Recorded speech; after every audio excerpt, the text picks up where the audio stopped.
Buenos dias. Mr. Duncan Walpole of England to see the governor. I believe he is expecting me. Sí, señor Walpole. Entre, por favor.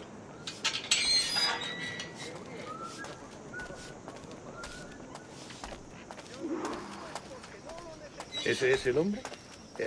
¿Cómo lo llamabas? ¿Asesino? Sí, Duncan Walpole. Debería haber llegado hace muchos días. No me gusta que los extranjeros se paseen por nuestra ciudad. No me fío de ellos. Cállate. El gobernador tiene invitados. Todos franceses e ingleses. Parece un hombre rudo. Le suponía un aspecto más respetable. Lleva meses en alta mar. Hay gente con él.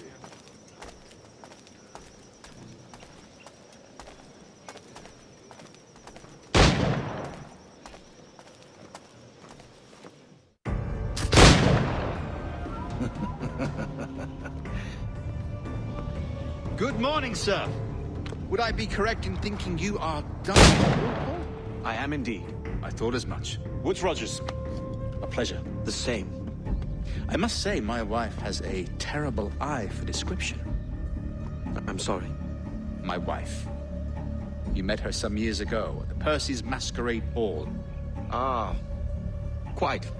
She called you devilishly handsome. Obviously a lie to stoke my jealousy. Julianne, our guest of honor has arrived, Mr. Duncan Walpole. Ah. Julien Ducasse. I hope your conversion to our order is an honest one. I have no love for assassins. I have not come to disappoint. Up for a bit of sport, Duncan? The old man isn't ready just yet.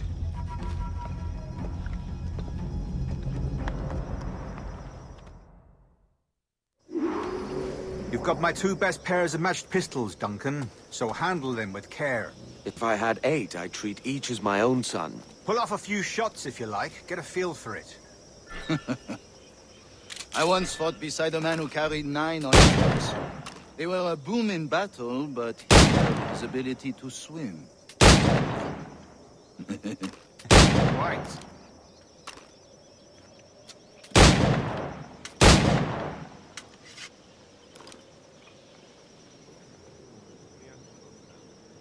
A good kick, yes? I long for the day where one firearm carries 4 bullets, not the opposite.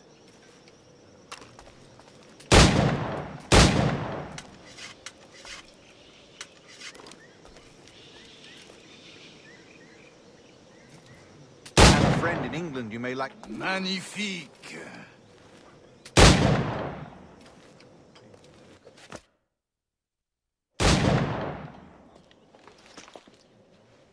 Duncan, where are your wrist blades?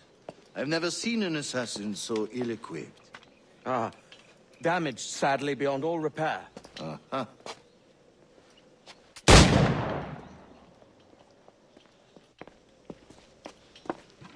Have your choice. Where did you find all these? I did not find them. I took them. These are souvenirs.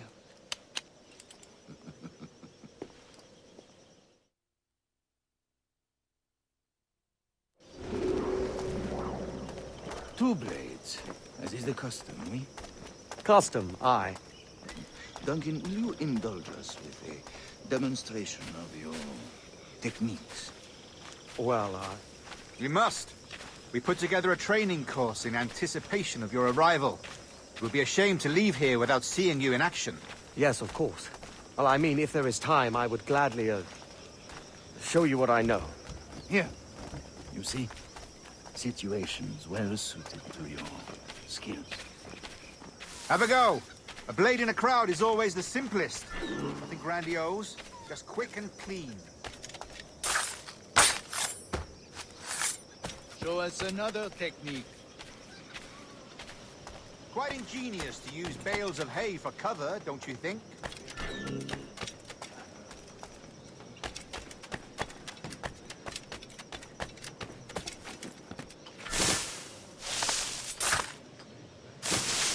God, that's the spirit. Secrecy. The advantage of surprise cannot be overstated, isn't that so? Especially around a blind corner. Debí de quedarme en Hamburgo. God blind me, that's a clever trick. Your aerial kills have a poetic beauty, despite their conspicuous quality. Would you show us?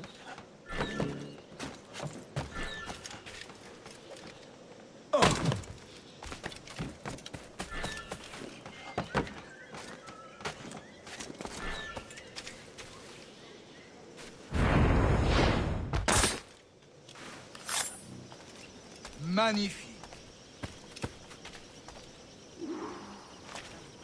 The assassins have trained you well, Duncan. You chose a perfect time to leave them behind. At great risk, I imagine.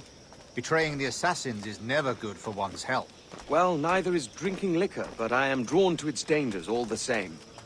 And what is your business here, sir? Are you an associate of the governor's, or a pending acquaintance like myself? Guns, blades, cannons, grenados. Anything that may kill a man, I am happy to provide. A smuggler of sorts. And how is your wife these days, Captain Rogers?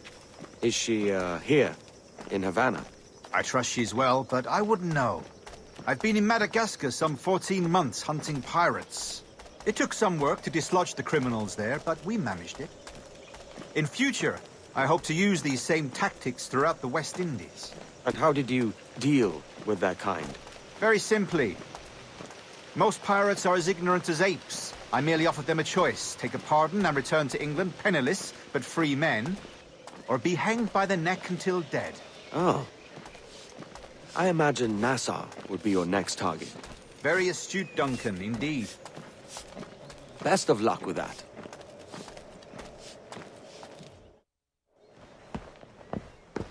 Grandmaster Torres! Mr. Duncan Walpole has arrived. See. You were expected 1 week ago. Apologies, Governor. My ship was set upon by pirates. We were scuttled. I arrived only yesterday. Unfortunate. Forgive my caution, but were you able to salvage from these pirates the items you promised me? Yes, sir, I was.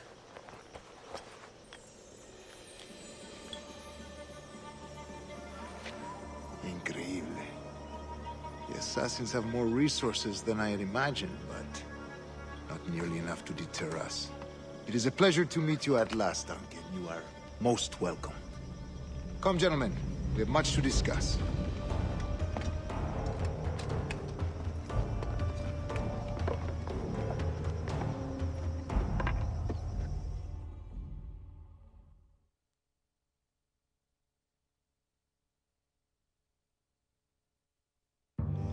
Convened at last, and in such continental company. England, France, Spain, citizens of sad and corrupted empires. But you are Templars now, the secret and true legislators of the world. Please, hold out your hands. Mark and remember our purpose. To guide all wayward souls till they've reached a quiet road. To guide all wayward desire till impassioned hearts are cool. To guide all wayward minds to safe and sober thought. By the Father of Understanding's light, let our work now begin.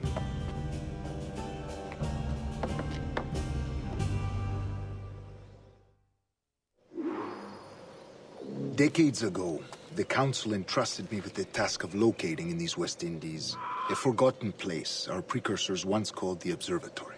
See here. Look upon these images and commit them to memory. They tell a very old and important story. For 2 decades now, I have endeavored to locate this observatory, a place rumored to contain a tool of incredible utility and power. It houses a kind of armillary sphere, if you like. A device that would grant us the power to locate and monitor every man and woman on Earth, whatever their location. Only imagine what it would mean to have such a power. With this device, there would be no secrets among men. No lies, no trickery. Only justice, pure justice. This is the Observatory's promise, and we must take it for our own. Do we know its whereabouts? We will soon. For in our custody is the one man who does, a man named Roberts, once called a sage. It has been 45 years since anyone has seen a true sage. Can you be sure this one is authentic? We are confident he is. The assassins will come for him. Indeed they will. But thanks to Duncan and the information he has delivered, the assassins won't be a problem for much longer. All will be made clear tomorrow, gentlemen, when you meet the sage for yourselves. Until then, let us drink. Let us find the observatory together. For with its power, kings will fall, clergy will cower, and the hearts and minds of the world will be ours.